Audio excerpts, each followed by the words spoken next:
के साथ बात करने के लिए धन्यवाद।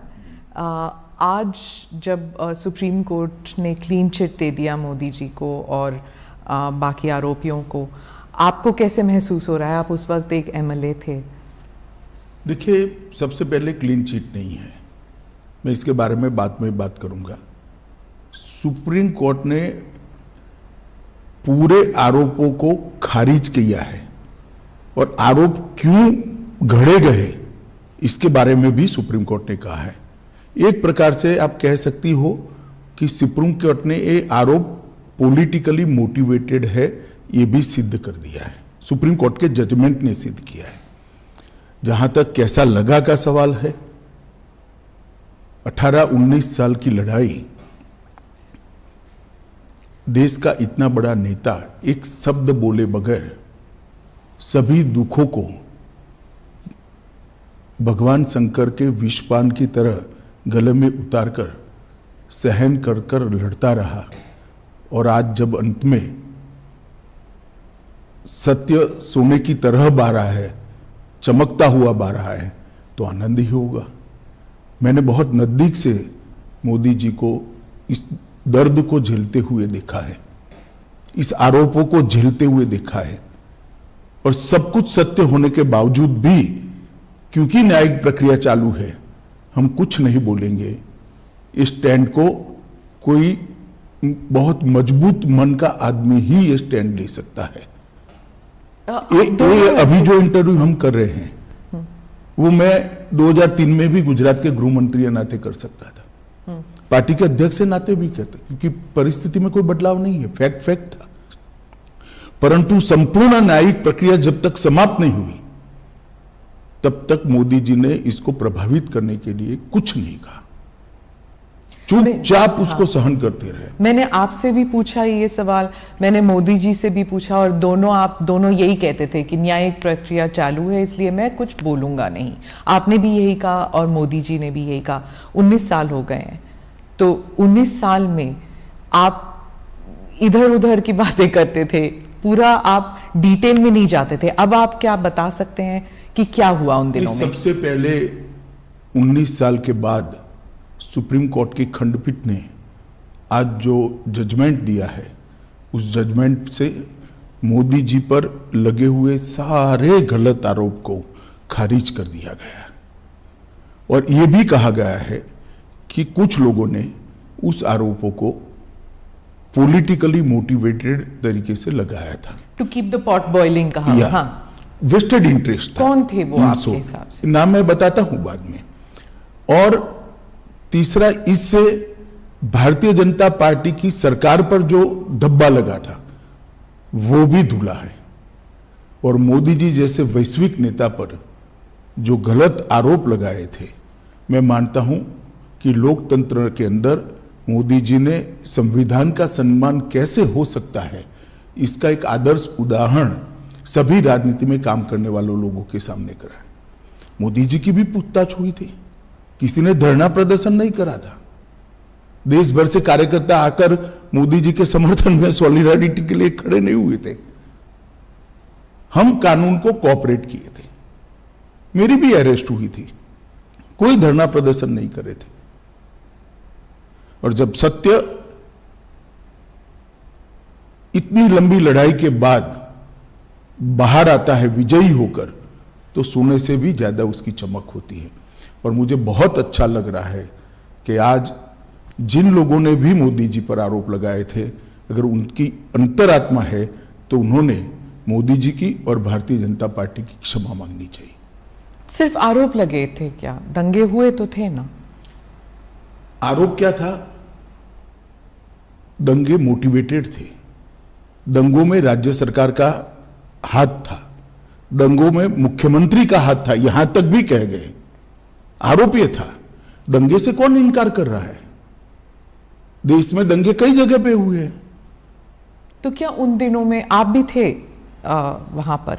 तो उन दिनों में क्या पुलिस जो है, जो कहते हैं कि पुलिस कुछ कर नहीं पाई, जो कुछ ऑफिशियल्स थे वो they were not able to do much, और बहुत से लोग कहते हैं कि वहां पॉलिटिकल जो व्यू था, इस वजह से ना तो पॉलिटिकल ना तो ब्यूरोक्रेसी ना ही पुलिस इतना कर पाई रोकने के लिए, दंगे रोकने के लिए। देखिए, भारतीय जनता पार्टी की विरोधी राजनीतिक पार्टियां, कुछ आइडियोलॉजी के लिए राजनीति में आए हुए पत्रकार और कुछ एनजीओ ने मिलकर, ये त्रिकूट ने मिलकर ये आरोपों को इतना प्रचारित किया और इसका इकोसिस्टम भी इतना मजबूत था कि धीरे धीरे झूठ को ही सब सत्य मानने लगे। पर उस वक्त तो आपकी सरकार दिल्ली में भी थी और आपकी सरकार गुजरात में भी थी, तो फिर मीडिया को या फिर उन लोगों का नेटवर्क इतना स्ट्रांग कैसे था? हमारी सरकार का कभी भी मीडिया के काम में इंटरफेरेंस का दखल ही, मतलब हमारा एटीट्यूड ही नहीं है, ना उस वक्त करा था ना आज कर रहे हैं। परंतु उस वक्त जो इकोसिस्टम बनी थी, वो इकोसिस्टम ने एक झूठ के पुलिंदे को इतना हवा बनाकर जनता के सामने खड़ा कर दिया कि इसकी इन्फ्लुएंस में सभी लोग थे, शायद कोर्टें भी होगी। अगर सत्य था तो फिर एसआईटी की क्या जरूरत थी? एसआईटी में आज मैं आपको सत्य बताता हूं, एसआईटी का ऑर्डर कोर्ट का नहीं था। एक एनजीओ ने एसआईटी की मांग करी, कोर्ट ने फॉर सेक ऑफ आस्किंग हमारे लॉयर को पूछा, हमारे लॉयर ने कहा मुझे इंस्ट्रक्शन लेने पड़ेंगे। लंच आवर के बाद फिर से कोर्ट बैठी, हमारी सरकार ने कह दिया कि हमें कुछ छुपाना ही नहीं, तो एसआईटी बने, हमें क्या आपत्ति है। It was consented decision, Gujarat सरकार की रिकॉर्ड पर कंसेंट है। कोर्ट ने अपने जजमेंट में भी लिखा है कि एनजीओ की मांग थी, गुजरात सरकार ने कंसेंट दी है। हम बहस कर सकते थे, मगर क्यों करें, क्योंकि हमें कुछ छिपाना ही नहीं था। आज जब जजमेंट आया है तब तय हो गया है कि जजमेंट में लिखा हुआ नाम मैं बोलता हूं,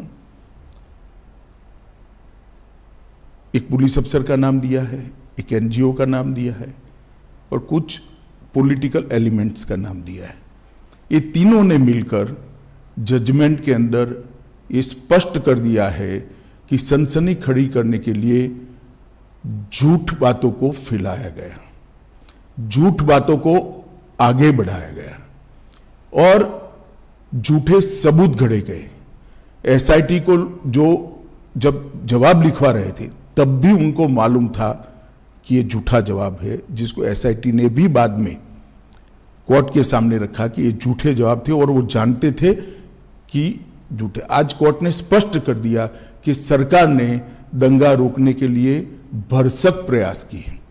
कोर्ट ने यह तय कर दिया कि मुख्यमंत्री ने बार बार शांति की अपील की थी। कोर्ट ने यह तय किया घटनाएं मतलब ट्रेन जलाने की घटना के बाद जो दंगे हुए वो सुनियोजित नहीं थे, स्वप्रेरित थे। ये भी कोर्ट ने आज जजमेंट में कह दिया और तहलका द्वारा किए गए स्ट्रिंग ऑपरेशन को भी कोर्ट ने खारिज कर दिया, क्योंकि इसका आगे पीछे का पूरा फुटेज जब आया तब मालूम पड़ा कि स्ट्रिंग ऑपरेशन पॉलिटिकली मोटिवेटेड है। सेना को बुलाया नहीं गया इतनी देर तक, 3 दिन नहीं बुलाया गया। आज सुप्रीम कोर्ट ने कहा देयर वाज नो डिले, लेकिन क्या सेना, अगर आप उस वक्त होम मिनिस्टर होते, गृह मंत्री होते, तो क्या आप सेना को बुलाते नहीं जल्दी? नहीं, जहां तक गुजरात सरकार का सवाल है, हमने कोई लेट लतीफी नहीं करी थी। जिस दिन गुजरात बंद का ऐलान हुआ उसी दोपहर को हमने सेना को बुला लिया था। सेना को पहुंचने में थोड़ा समय लगता है। आप हमारा हिसाब मांगती है, मांगना भी चाहिए, मुझे जवाब भी देना चाहिए, परंतु मैं क्लियर कर दूं, जहां तक गुजरात सरकार का सवाल है, 1 दिन की भी देरी नहीं की है। रिकॉर्ड बहुत स्पष्ट है, कोर्ट ने भी इसको अप्रिशिएट किया है। परंतु दिल्ली में सेना का मुख्यालय है, दिल्ली में इतनी सेना है, जब इतने सारे सिख भाइयों बहनों को मार दिया, 3 दिन तक कुछ नहीं हुआ। कितनी एसआईटी बनी? हमारी सरकार आने के बाद एसआईटी बनी। कितनी अरेस्ट हुई? इतने सालों तक सिख नरसंहार में विपक्ष की सरकारें रही, कभी अरेस्ट नहीं हुई, और वो लोग हम पर आरोप लगा रहे हैं पार्शियलिटी के। आप और मोदी जी दोनों कहते हैं कि इट वाज अ टैक्टिक या फिर कह दीजिए कंस्पिरेसी कि गुजरात को एक बुरा नाम देने के लिए कि ये एक दंगाई प्रदेश है और बीजेपी जो है एक दंगाई पार्टी है, और गुजरात 2002 के बाद वो टैग लग गया। क्या आप मानते? मैं और मोदी जी नहीं कहते, भारतीय जनता पार्टी नहीं कहते कि हम पर टैग लगाने का झूठा प्रयास किया। अब सुप्रीम कोर्ट भी कहती है कि झूठा टैग लगाने का प्रयास किया। आप लोकतंत्र में संविधान को भी नहीं मानेंगे, सुप्रीम कोर्ट को भी नहीं मांगेंगे। पॉलिटिकल स्टेटमेंट सच्चे या सुप्रीम कोर्ट का सब एविडेंस एप्रिशिएट कर कर लिया गया फैसला सच्चा, ये देश की जनता ने तय करना पड़ेगा, आप जैसे पत्रकारों ने भी तय करना पड़ेगा। और अगर ये मत बनता है कि सुप्रीम कोर्ट का एप्रिशिएट हुआ एविडेंस एप्रिशिएट करने के बाद दिया गया फैसला सच्चा है, तो अब क्वेश्चन उठाने चाहिए। पत्रकारों की जिम्मेदारी है, जिन्होंने आरोप लगाए थे उनके ऊपर पूछना चाहिए उनको कि क्या आधार था ये आरोप का, और आधार था तो क्यों नहीं गए सुप्रीम कोर्ट में। आपने एनजीओज का जिक्र किया, कौन से एनजीओज हैं, क्या किया उन्होंने? देखिए, मैंने बहुत हरीडली जजमेंट को पढ़ा है, मगर इसमें तीस्ता सेटलवाड का नाम बहुत स्पष्ट दिया है। तीस्ता सेटलवाड की एनजीओ थी, नाम तो मुझे मालूम नहीं है उनका। उन्होंने हर थाने में इस प्रकार की भारतीय जनता पार्टी के कार्यकर्ताओं को इन्वॉल्व करने वाली एप्लीकेशनें दे दी थी, और मीडिया का दबाव इतना था कि सभी एप्लीकेशनों को सच मानकर ट्रीट किया गया। मीडिया और एनजीओज का एक नेक्सस था, आप कह रहे हैं इन दोनों ने मिलकर 20 साल तक चलाया ये पूरा? ना 20 साल नहीं चला, 2002 अब 2022। स्मिता बहन, सबसे बड़ी बात तो जनादेश होता है और जनता सब देखती है। 130 करोड़ लोगों के 260 करोड़ आंख होती है, 260 करोड़ कान होते हैं, सब देखती है, सब सुनती है। हम कभी चुनाव नहीं हारे।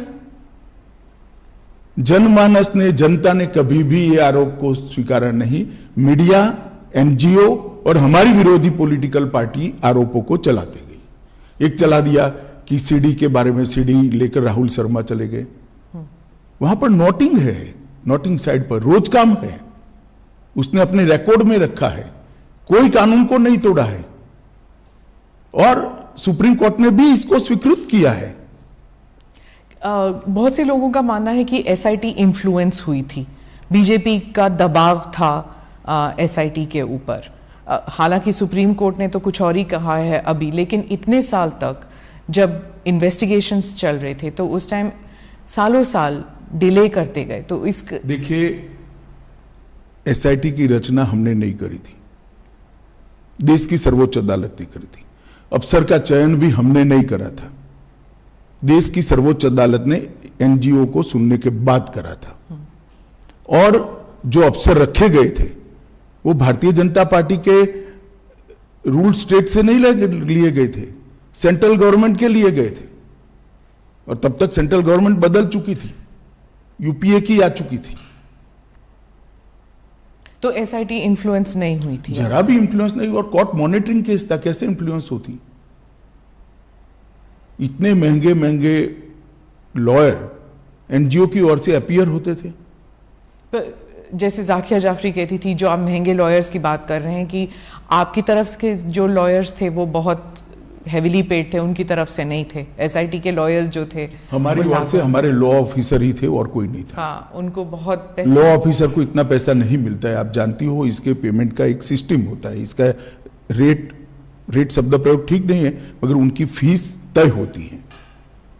और कई सारे इतने गलत बातें कि फायरिंग में सिर्फ मुसलमान मारे गए, कोर्ट ने आज ये भी नकार दिया कि ऐसा नहीं हुआ है। फायरिंग में मुसलमान नहीं मारे गए, लेकिन दंगों में तो मुसलमान मारे गए ना। देखिए स्मिता जी, एक बात आप समझ कर चलिए, जिस तरह से 60 लोगों को जिंदा जला दिया था, उसका समाज में आक्रोश था। और जब तक दंगे नहीं हुए तब तक किसी ने इसका क्रिटिसिज्म भी नहीं किया, accept Bharatiya Janata party. Congress party का एक भी स्टेटमेंट, पार्लियामेंट चल रही थी उस दिन, किसी ने दुख भी व्यक्त नहीं किया। कि 60 लोगों को जिंदा जलाने की घटना का आप भर्त्सना भी नहीं करोगे, निंदा भी नहीं करोगे? इतनी बड़ी वोट बैंक पॉलिटिक्स होगी। आज सुप्रीम कोर्ट ने यह भी कह दिया कि जाकिया जाफरी किसी और के निर्देशन पर काम करती थी। कई सारे विक्टिम्स का एफिडेविट एनजीओ ने साइन कर दिए, विक्टिम को मालूम ही नहीं है। आपके हिसाब से किसने किया, क्यों किया जाकिया जाफरी के? सब जानते हैं ना कि तीस्ता सेतलवाड जी की एनजीओ ये सब कर रही थी, केवल और केवल।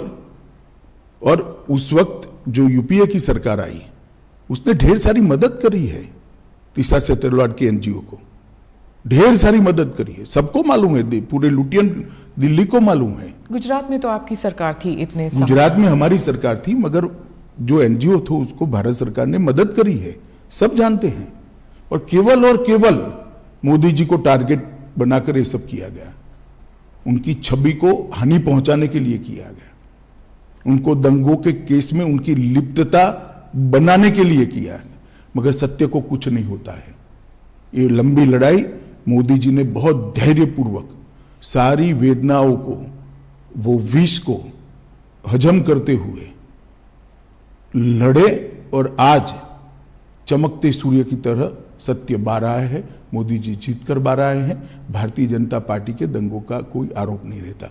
और मैं पूछना चाहता हूं, जो हम पर लगाते हैं, उनके शासन जहां जहां रहे हैं वहां दंगे नहीं हुए हैं क्या? उत्तर प्रदेश का वो इतिहास उठाकर देख लीजिए। पर कभी लेबल नहीं लगा किसी पर। लेबल लगाया नहीं आप लोगों ने, लेबल हमने थोड़ी ना लगाया है, लेबल फैक्ट के आधार पर थोड़ी ना लगा है। आप भी नहीं लगा पाए एज अ पॉलिटिकल पार्टी? हम करते ही नहीं, हम करना भी नहीं चाहते। हम क्यों किसी पर लगाए लेबल? दंगों का पॉलिटिकल उपयोग करना ही नहीं चाहिए। गुजरात में जब भी इन्वेस्टमेंट समिट होता था, हर अखबारों में दंगों पर आर्टिकल आ जाते थे। 10 साल तक, 12 साल तक कंटिन्यूअस आए। मोदी जी जब भी विदेश जाते थे, उनको एम्ब्रेस करने के लिए विदेश के अखबारों में आर्टिकल छपाए गए। एक व्यक्ति को परेशान करने के लिए कैसा हो सकता है? मुझे तो लगता है आप जैसे व्यक्तियों ने थीसिस लिखना चाहिए कि विसिएट कैंपेन कैसा होता है। ये कैंपेन चलाने वालों से सीखिए।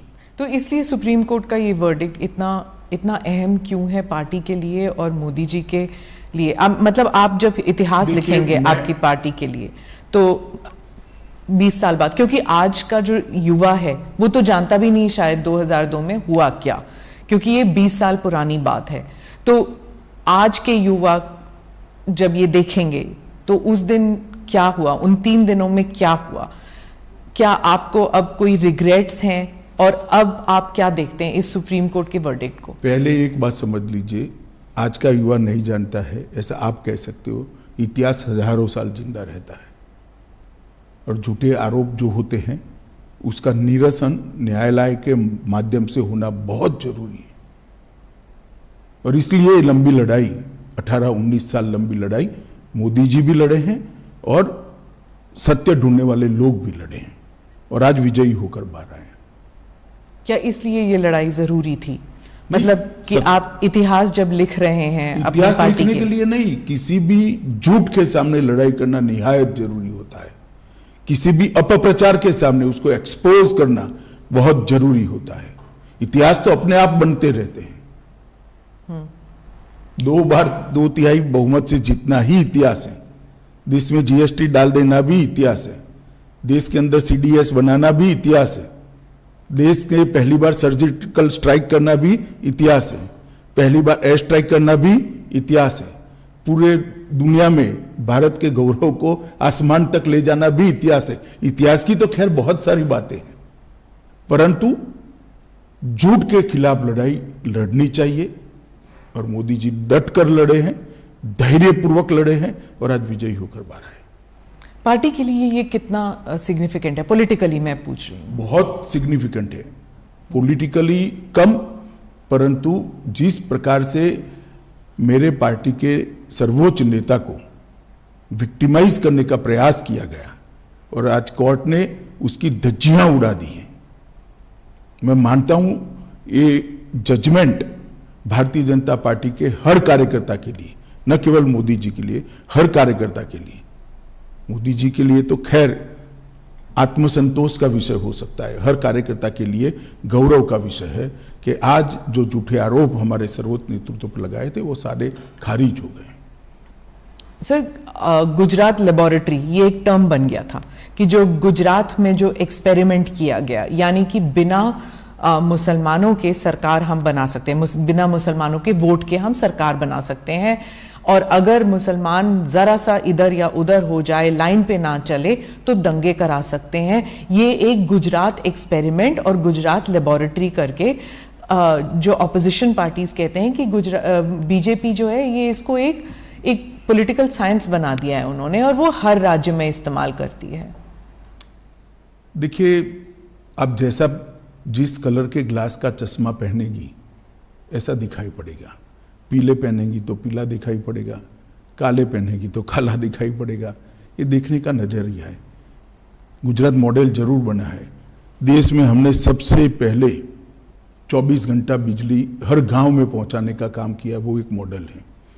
देश के अंदर 12 साल के अंदर जीरो ड्रॉप आउट रेशियो, लगभग जीरो ड्रॉप आउट रेशियो, और 99% से ज्यादा एनरोलमेंट किया बच्चों का प्राइमरी एजुकेशन के अंदर, वो भी मॉडल है। गुजरात के ट्राइबल एरिया के लिए वन बंधु कल्याण योजना लेकर आए, वो भी मॉडल है। 10% ग्रोथ रेट के साथ 12 साल तक एग्रीकल्चर ग्रोथ रेट हमने अचीव किया है, वो भी एक मॉडल है। ढेर सारे मॉडल है, हाईवे से लेकर ग्रामीण विकास से लेकर अर्बन डेवलपमेंट तक। हमारे अर्बन डेवलपमेंट के एक्ट भी मॉडल है। जहां तक दंगों का सवाल आप कर रही है, आप एक बात समझ लीजिए, आप इतनी वरिष्ठ पत्रकार है स्मिता बहन, आप कांग्रेस के शासन के जो आपको ठीक लगे वो 5 साल, और भारतीय जनता पार्टी के शासन से जो आपको ठीक लगे वो 5 साल ले लो। कितने घंटे कर्फ्यू रहा, कितने लोग मारे गए, कितने दंगे हुए, और दंगे का ड्यूरेशन क्या था, कंपैरिजन कर लीजिए तो मालूम पड़ जाएगा कि दंगे किसके शासन में ज्यादा हुए। और दूसरी बात, ये दंगा होने का मूल कारण गोधरा की ट्रेन को जला देना था। 60 लोगों को, 16 दिन की बच्ची को मां की गोद में बैठे हुए जिंदा जलते हुए मैंने देखा है। मेरे हाथ से अग्नि संस्कार किया है मैंने गोता गांव में। इसके कारण दंगे हुए थे, और आगे जो दंगे हुए हैं वो पॉलिटिकली मोटिवेटेड थे। रिजर्वेशन का आंदोलन हुआ, दंगों में कन्वर्ट कर दिया गया। जब वो गोधरा से बॉडीज लेके गए थे अंतिम संस्कार के लिए, तब आपको लगा था कि ये there will be a blowback, मतलब कि कोई प्रतिक्रिया होगी? देखिए, उस वक्त किसी को सोचने की सुध बुध ही नहीं थी, इसलिए क्योंकि सबसे बड़ा प्रश्न ये था कि जो 59 लोग मारे गए हैं, इनके परिवार को उनका अंतिम संस्कार भी न करने देना।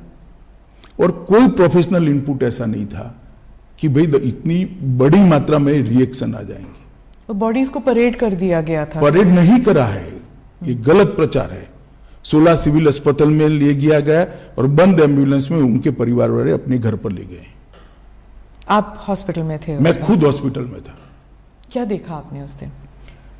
क्या देखना क्या था, जली हुई लाशें थी, दुख ही दुख था, आक्रांत था, रोष था। आप एमएलए थे, लेकिन आपकी कॉन्स्टिट्यूएंसी में ज्यादा दंगे हुए नहीं कंपेयर टू बाकी जगहों में। अगर आप उस वक्त इंचार्ज होते, अगर आप होम मिनिस्टर होते, तो आप क्या करते अलग उस वक्त? देखिए, जो भी लोग थे उन्होंने अच्छा काम किया था, मगर घटना के कारण रोष इतने व्यापक मात्रा में था जिसकी भनक किसी को नहीं लगी थी, किसी को नहीं लगी थी, ना पुलिस को लगी थी, ना किसी को लगी थी, और बाद में किसी के हाथ में ही नहीं रहा। सर, और देखिए, इस बात पर अनेक अदालतों में, एक सुप्रीम कोर्ट के रिटायर्ड जज के कमीशन में सब जगह बहस हो चुकी है। ये मोदी जी को कोई पहली क्लीन चिट नहीं है, नानावटी कमीशन ने भी क्लीन चिट दी है, फिर भी एसआईटी बनाई गई। और मोदी जी एसआईटी के सामने कोई नाटक करते हुए नहीं गए थे कि भी मेरे समर्थन में आ जाओ, गांव गांव से आओ, नहीं आते तो फिर एमएलए को बुला लो, एमपी को बुला लो, एक्स एमपी को बुला लो और धरना करो। पर क्यों नहीं गई बीजेपी, क्यों नहीं गई अब सपोर्ट? हम मानते थे कि हमने न्याय में सहयोग करना चाहिए, न्यायिक प्रक्रिया में सहयोग करना चाहिए। सुप्रीम कोर्ट का ऑर्डर है, एक एसआईटी काम कर रही है। एसआईटी अगर चाहती है मुख्यमंत्री जी को कुछ सवाल पूछना, तो मुख्यमंत्री स्वयं कहते हैं कि मैं कोऑपरेट करने के लिए तैयार हूं। किस चीज का आंदोलन करना है? आंदोलन किस चीज का करना है? ये न्यायिक प्रक्रिया है। हमारे यहां कोई भी व्यक्ति न्याय की परिधि से बाहर नहीं है। नहीं, दैट आई एग्री, लेकिन आप खुद कह रहे हैं कि विक्टिमाइजेशन हो रही थी। मतलब आपको आपके खिलाफ जो चल रहा था उस टाइम, मीडिया ट्रायल या एनजीओ, उसके खिलाफ आंदोलन, क्या वो जस्टिफाइड नहीं था? देखिए, ट्रायल के खिलाफ, कोई भी न्यायिक प्रक्रिया के खिलाफ आंदोलन जस्टिफाइड नहीं होता है, क्योंकि हमारा व्यू था वो व्यू सही तभी माना जाएगा जब न्याय की अदालत उस पर थप्पा मारी, मुझे जेल में डाल दिया। तो मैं तो कहता ही था मैं निर्दोष था, परंतु जब न्याय की अदालत ने कहा कि मुझ पर गलत केस किया गया, मुझे फंसाने के लिए पॉलिटिकली मोटिवेटेड साजिश थी सीबीआई की, तब इस पर थप्पा लगता है। मेरे कहने से कुछ नहीं होता। उस वक्त लगा आपको कि पार्टी आपके साथ नहीं है? जरा भी नहीं लगा, पार्टी मेरे साथ ही थी। और आपको उस वक्त लगा कि ये पॉलिटिकल वेंडेटा है कि आपको जेल में डाल दिया? मैं तो भाग्य मानता हूं। क्यों? मैं भाग्य में मानता हूं, और मेरा तो जिन्होंने भी किया भला ही किया है। तो ये आप समझते हैं कि आपकी भलाई में हुआ? कैसे? नहीं, जो हुआ भले के लिए हुआ, बाद में परिणाम अच्छे आए। आपको क्या लगा उस वक्त जब आप जेल में थे? तो कुछ नहीं लगता था। मैं लड़ाई लड़ने का निर्णय आपको पता था कि आप बाहर निर्दोष निकल आए? जी, आज के इंटरव्यू का विषय मेरा केस नहीं है। आज के इंटरव्यू का विषय एक इतने बड़े पोटेंशियल लीडर पर, एक राज्य के मुख्यमंत्री पर। आप दोनों साथ थे सर, इसलिए मैं पूछ रही हूँ। 20 साल से आप दोनों एक साथ हैं, गुजरात से लेकर यहाँ तक, दिल्ली तक आना। आप लोग मोदी जी के साथ है 25-25 साल से, 40-40 साल से। इस केस में केस में नहीं, भारतीय जनता पार्टी के कार्यकर्ता है नाते। पर ये राइट्स को लेकर जब भी किसी को सोचा जाता है, किसी के बारे में सोचा जाता है, आप दोनों के बारे में, हालांकि आप उस वक्त सिर्फ एक एमएलए थे, लेकिन इस लड़ाई में आप उनके साथ थे हमेशा। नहीं तो लड़ाई मुझे लड़नी है, क्योंकि ये सत्य की लड़ाई है। मेरी पार्टी पर आरोप लगे, मेरे नेता पर आरोप लगे, मैं क्यों नहीं लड़ूंगा? पर ऑपोजिशन हमेशा कहती है कि दंगे आप करने देते हैं, जब तक लोग डेथ टोल नहीं हो जाता तब तक आप दंगे करने देते, क्योंकि इससे पॉलिटिकल फायदा होता है, पोलराइजेशन। बहन, आप भी वही कर रही हो जो 2003 में मीडिया ने किया था। आपके पास इतनी बड़ी टीम है। भारतीय जनता पार्टी की कोई कम राज्यों में सरकार रही नहीं है। जहां जहां हमारी सरकार है, वहां पहले कांग्रेस की भी सरकार थी, सपा की भी थी, बसपा की भी थी, तृणमूल कांग्रेस और कम्युनिस्टों की भी है। ठीक है, भारतीय जनता पार्टी का शासन का कालखंड और एवरेज दंगे और एवरेज हताहत होने वाले लोग और उनके कालखंड का आप निकाल दीजिए। आप मैथमेटिकल फॉर्मूला निकाल रहे हैं। मैथमेटिकल फॉर्मूला नहीं कह रहा, अगर हम स्पॉन्सर करते हैं तो दंगे ज्यादा होने चाहिए। दिखता नहीं है ना, वही तो वो कह रहे हैं कि आप जब स्पॉन्सर देखना नहीं चाहते, आप देखना नहीं चाहते कि भाजपा के शासन में दंगे कम होते हैं। दंगे जब होते हैं, वो कह रहे हैं, ऑपोजिशन कहती है दंगों से फायदा होता है बीजेपी को, पोलराइजेशन से पॉलिटिकल फायदा होता है, इलेक्टोरल फायदा होता है। तो फिर हम ज्यादा कराते हैं, दंगे तो कम हो रहे हैं। मैं गुजरात पे वापस आती हूँ, क्योंकि आप गुजरात स्पेसिफिक इंटरव्यू आपने कहा कि आप और किसी चीज पर बात नहीं करना चाहते, सिर्फ गुजरात पर बात करना चाहते हैं। आप मुझे बताइए कि अब आप 20 साल अगर आपको रिवर्स पे देखना पड़े, तो क्या मोदी जी कर सकते थे जो उन्होंने नहीं किया? ऐसा है, सब कुछ किया है। मैं तो बहुत नजदीक से देख रहा था। इतने डिटेल में शायद ही किसी मुख्यमंत्री ने काम किया था। एक थाने की स्ट्रेंथ 100 पुलिस की होती है, 150 पुलिस की होती है। एडिशनल फोर्स लो तो 400 पुलिस की हो गई, और 2 लाख लोगों का जमघट है। क्या कर सकते हैं आप? इसको कंट्रोल करते करते समय लगता है। टीयर गैस, लाठीचार्ज, ये सब हुआ है, फायरिंग हुआ है, 900 लोग फायरिंग में मारे गए। तीसरे दिन नहीं, दूसरे दिन भी हुआ है, पहले दिन तो सवाल ही नहीं था, घटना थी। दूसरे दिन भी फायरिंग हुआ है, तीसरे दिन भी हुआ है।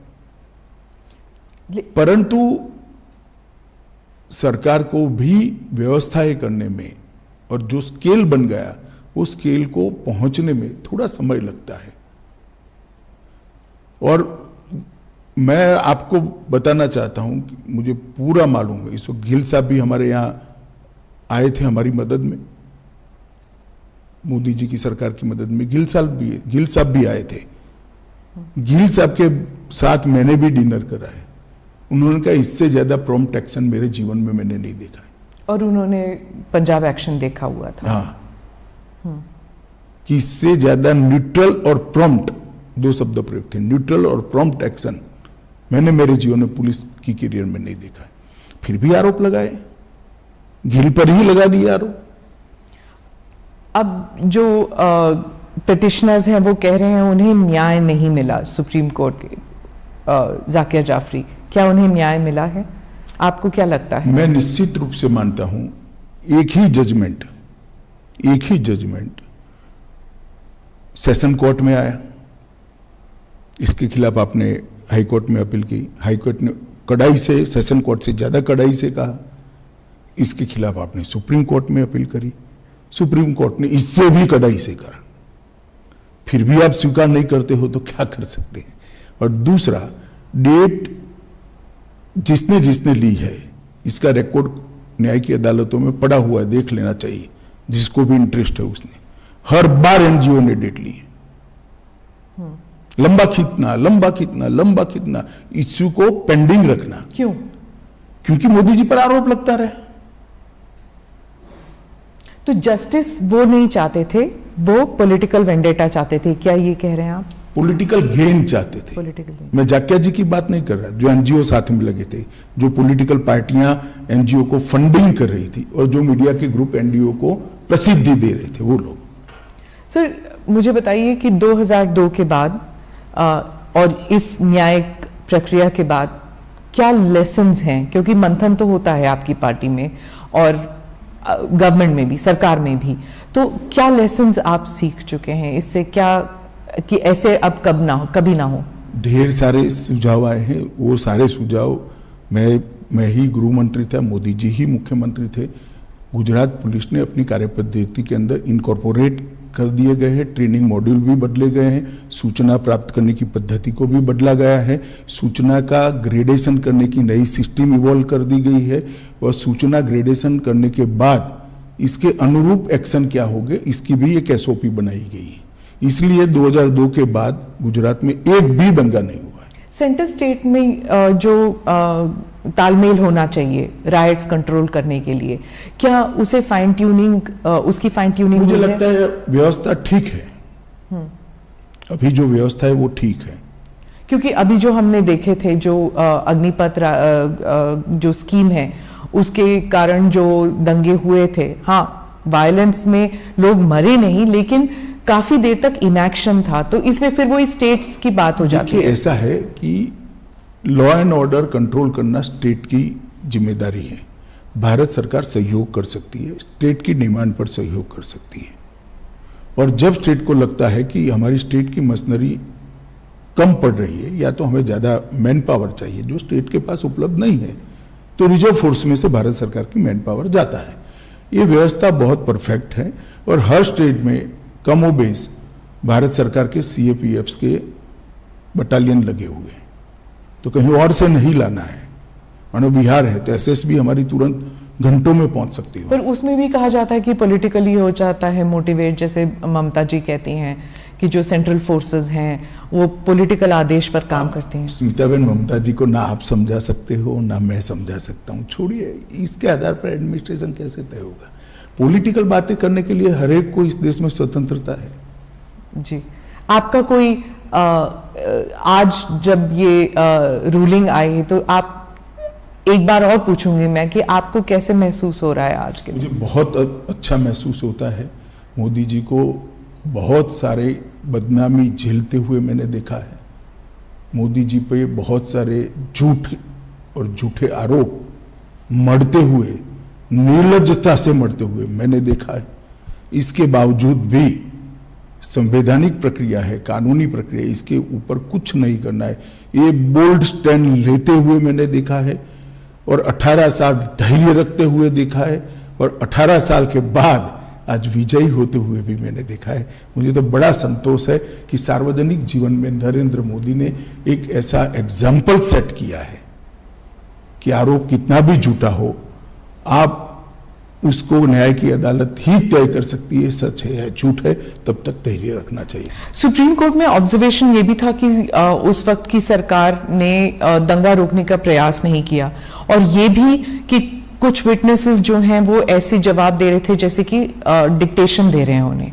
दोनों चीजें ऑब्जर्व किए गए। देखिए, उस वक्त सुप्रीम कोर्ट ने जो ऑब्जर्वेशन किया था वो एनजीओ के एफिडेविट के आधार पर किया था। इसकी जांच के लिए एसआईटी बनाई थी, एसआईटी ने अपनी रिपोर्ट दे दी और आज जो जजमेंट आया उसमें सुप्रीम कोर्ट ने कहा है राज्य सरकार ने दंगा रोकने के लिए भरसक कोशिश की, राज्य सरकार ने उचित समय पर उचित कार्यवाही कर कम नुकसान में दंगों को समाप्त किया और राज्य सरकार ने सुप्रीम कोर्ट द्वारा दी गई विटनेस प्रोटेक्शन की स्कीम को पूरा का पूरा फुल स्टॉप कॉमा में पूरा किया है। तो इसीलिए कहा जाएगा कि सुप्रीम कोर्ट को भी इन्फ्लुएंस किया है। सवाल ही नहीं है सुप्रीम कोर्ट को इन्फ्लुएंस करने का। आप आरोप लगाने के लिए तो कोई भी कुछ भी लगा सकता है, परंतु आप जजमेंट पढ़ेगी, मेरे हिसाब से 300 से ज्यादा पेज का जजमेंट है और हर आरोप को सुप्रीम कोर्ट ने गोलमोल नहीं किया है, डील किया है। किस आधार पर ये करा है? सामने से श्री कपिल सिब्बल ने बहुत सारे आर्ग्यूमेंट्स किए हैं, ऐसा नहीं है। ये इतने सालों से लड़ा जाने वाला केस है, सुप्रीम कोर्ट में 7 साल तक केस चला है और हर बार पूरे पूरे दिन सुनवाइयां हुई है। ये तीनों बातों को सुप्रीम कोर्ट ने स्पष्ट किया है कि राज्य सरकार ने भरसक कोशिश की, उचित समय पर उचित निर्णय लेकर इसको कम नुकसान में दंगों को समाप्त करा और जो विटनेस प्रोटेक्शन स्कीम राज्य सरकार ने सुप्रीम कोर्ट के सामने रखी थी, सुप्रीम कोर्ट ने थोड़े बहुत अमेंडमेंट कर अप्रूव करी थी, इसको फुल स्टॉप कॉमा में स्पिरिट के साथ लागू किया है। और मोदी जी के लिए भी कहा कि मोदी जी ने बार बार दंगा रोकने के लिए मीटिंगें भी करी, अपीलें भी करी, सार्वजनिक अपीलें भी करी और स्थान पर भी गए। ये सभी चीजों को आज सुप्रीम कोर्ट ने नोट किया है। तो मैं मानता हूं कि एक भी आरोप जो एनजीओ ने लगा था वो टीका नहीं है। मोदी जी बिल्कुल कोई आरोप के बगैर पूरी बात से आज सुप्रीम कोर्ट के जजमेंट से बाहर आए हैं और आज सत्य का विजय हुआ है। मीडिया और एनजीओज, इन दोनों के ऊपर सुप्रीम कोर्ट ने भी कहा है, आप एक बार अगर आप कहें कि आप what do you think should be the role, और क्या रोल मीडिया ने नेगेटिव पॉजिटिव, एनजीओज ने नेगेटिव पॉजिटिव क्या किया? नहीं, त्रिकूट है, सिर्फ मीडिया और एनजीओ नहीं है। पॉलिटिकल पार्टियां भी जो एनजीओ को नर्स करती है वो भी है, आप इसको मत छोड़िए। तो आप व्हाट डू यू थिंक कि क्या इससे कोई लर्निंग लेसन्स मिलेंगे? मैं तो मानता हूं ये देखकर सबने आत्मचिंतन करना चाहिए। धन्यवाद मेरे से बात करने। Thank you. Thank you. तो आप अभी ये विशेष साक्षात्कार देख रहे थे।